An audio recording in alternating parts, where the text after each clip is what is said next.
तो मैं आज आप लोगों को बताने वाला हूँ एक इतिहास का महत्वपूर्ण क्वेश्चन। असहयोग आंदोलन के कारणों का वर्णन करें, या आप लोग इसमें ये भी कह सकते हैं कि असहयोग आंदोलन प्रथम जन आंदोलन कैसे था।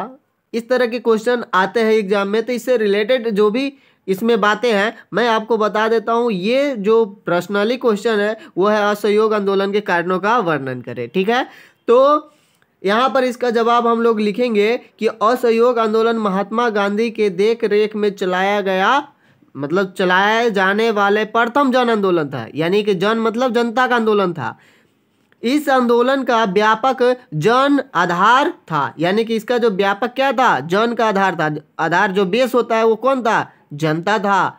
ठीक है, शहरी क्षेत्र में मध्यम वर्ग तथा ग्रामीण क्षेत्र में किसानों और आदिवासियों का इसे व्यापक समर्थन मिला। देखिए, इस पर अगर प्रथम जन आंदोलन था, इस पर अगर क्वेश्चन अगर आपसे पूछा जाए तो इसको आपको लेंदी करना होगा। यानी कि कौन कौन इसमें भाग लिए, कैसे कैसे भाग किए, मतलब भाग लिए कैसे कैसे काम किए, इस पर ज़्यादा जोर देना है। ठीक है, अगर जन आंदोलन होगा तो।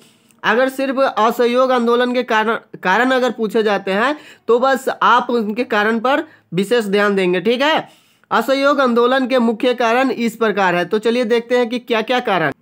पहला कारण है रॉलेट कानून। ये कानून जो है क्या है, इसके बारे में आप लोग भी जानते होंगे, तो एक बार देखेंगे। 1919 ईस्वी में न्यायाधीश सिडनी रॉलेट की अध्यक्षता में रॉलेट कानून बना। इसके अनुसार किसी भी व्यक्ति को बिना कारण बताए गिरफ्तार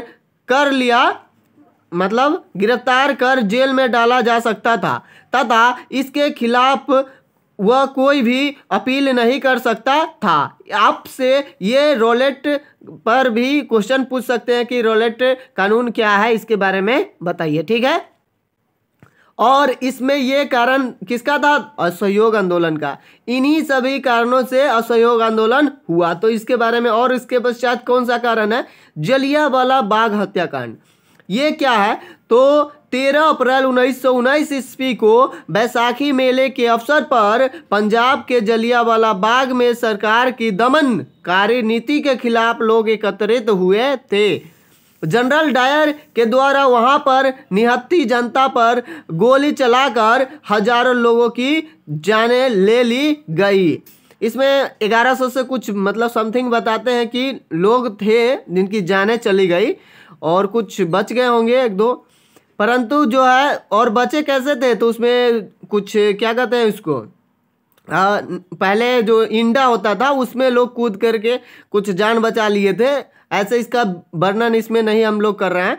गांधी जी ने इस पर काफी प्रतिक्रिया व्यक्त की, मतलब उनको बहुत इससे, मतलब ऐसे गांधी जी दोनों तरफ से थे, इस तरफ से भी उस तरफ से भी, यानी कि ये हिंसा चाह ही नहीं रहे थे, इसलिए दोनों तरफ थे। ठीक, परंतु ऐसे जो नरसंहार किया गया तो एकदम उसके विरुद्ध हो गए। ठीक है, अब देखिए अगला जो पॉइंट है वो खिलाफत आंदोलन। खिलाफत क्या है, गांधी जी द्वारा आरंभ किया गया रॉलेट सत्याग्रह व्यापक होने पर भी शहरी क्षेत्रों तक ही सीमित था।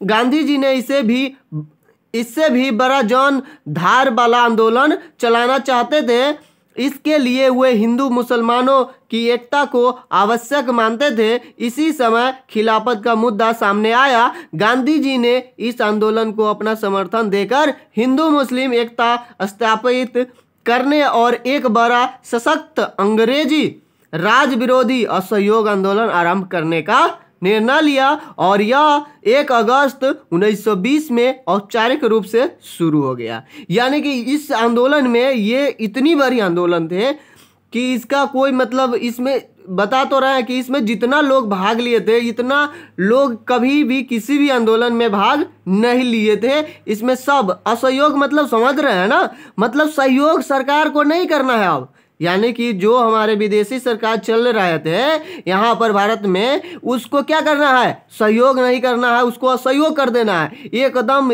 मतलब जो भी हम लोग उसको सहयोग कर रहे थे, यानी कि हमारे लोग भी तो उनके काम कर रहे थे ना कहीं, तो उनको ठेस पहुंचा, और जो भी उनके प्रति काम कर रहे थे वो सब अपने कार्य को बंद कर दिए, यानी कि असहयोग पर उतर गए। स्कूल कॉलेज यानी कि सारे चीज को बंद कर दिया गया। ठीक ठीक है ना। तो इस तरह से ये एकदम बड़ी जनसंख्या में आंदोलन हुआ था। इसके बारे में डिटेल और भी पढ़नी हो तो इतिहास में उलट करके आप पढ़ सकते हैं। जो यहाँ पर मुख्य कारण था मैंने आपको बता दिए। यहीं तक अगर आप लिखते हैं तो आपको अच्छा खासा नंबर दे दिया जाएगा। फिर मिलते हैं आप लोगों से नेक्स्ट वीडियो में। Thank you for watching.